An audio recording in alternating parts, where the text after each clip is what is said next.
সম্প্রতি Brazil football world cup 2026 থেকে বিদায় নিয়েছে।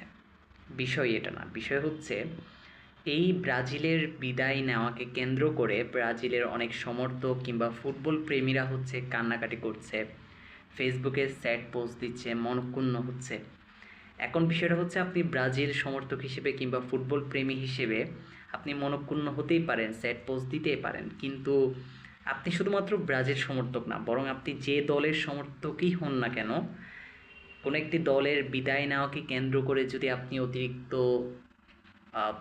স্যাড হয়ে যান বা অতিরিক্ত স্ট্রেস নিয়ে ফেলেন কিংবা কান্নাকাটি করেন, ইভেন আপনি যদি অন্য কোনো দলের হেরে যাওয়া কিংবা বিদায় নেওয়াকে নিয়ে যদি অতিরিক্ত উল্লাসও করেন, আমার মনে হয় এটি আসলে আহ, বিনোদন, আপনি আপনি বিনোদন বলতে পারেন এটিকে, কিন্তু আমি বলবো এটি বিনোদনের চেয়ে আসলে অতিরিক্ত কিছু হয়ে যাচ্ছে। কারণ আমাদের লাইফে আসলে অনেক কাজকর্ম থাকে, অনেক ব্যস্ততা থাকে, এবং আমাদের লাইফে অলরেডি অনেক কিছু নিয়ে, অনেক ম্যাটার নিয়ে হচ্ছে অলরেডি আমরা অনেক স্ট্রেসের মধ্য দিয়ে থাকি।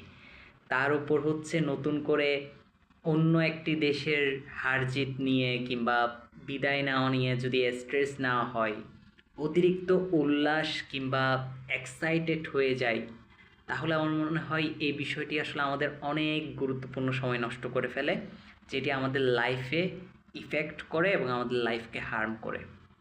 সেই জায়গা থেকে আপনি বিনোদনের জন্য খেলা দেখতেই পারেন।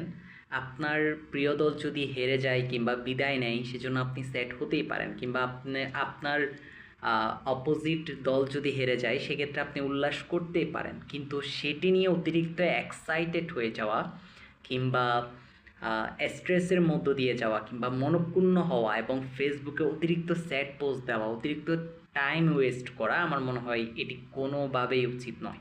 বরং আমাদের লাইফে অনেক ইস্যু আছে, অনেক ম্যাটার আছে, অনেক কিছু নিয়ে অলরেডি আমরা অনেক স্ট্রেসের মধ্যে দিয়ে যাচ্ছি।